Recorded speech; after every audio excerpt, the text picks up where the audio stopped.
The haunting of Dar al-Koutoub. In the heart of Rabat, Morocco, there is an old library known as Dar al-Koutoub. By day, it is a peaceful place filled with ancient manuscripts and the soft whispers of scholars.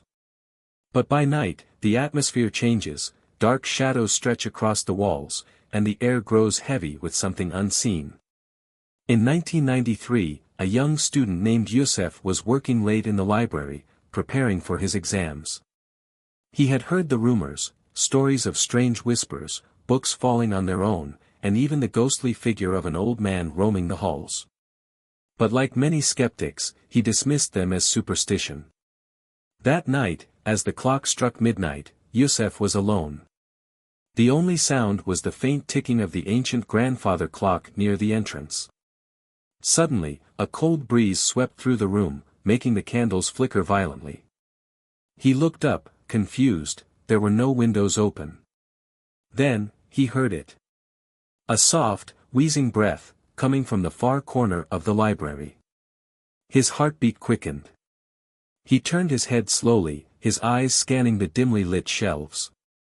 At first, there was nothing. Just rows of books, standing still.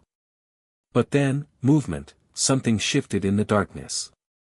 A tall, shadowy figure emerged between the shelves. It wore a long, tattered robe, and its face was missing. Just a dark void where its features should have been. Frozen in fear, Youssef watched as the figure glided toward him, silent but deliberate.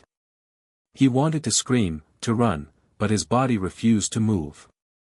The entity raised a skeletal hand and pointed directly at him. Then, the books started to fall, one by one, tumbling off the shelves as if an invisible force was sweeping through them. A deafening whisper filled the room, layered voices speaking in a language he couldn't understand.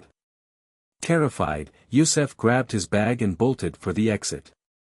Just as he reached the heavy wooden door, a chilling voice rasped in his ear, "You should not have stayed." The next morning, the library's caretaker found the books scattered across the floor. Youssef never returned, and to this day, the legend of Dar al-Koutoub remains one of Morocco's most chilling ghost stories. Some say the spirit belongs to an old librarian who died guarding his precious books. Others believe it is something much older, something that has always been there, watching, waiting. Would you dare to stay after dark? Fearful Face Fire, what do you think? Would you visit Dar al-Koutoub at night?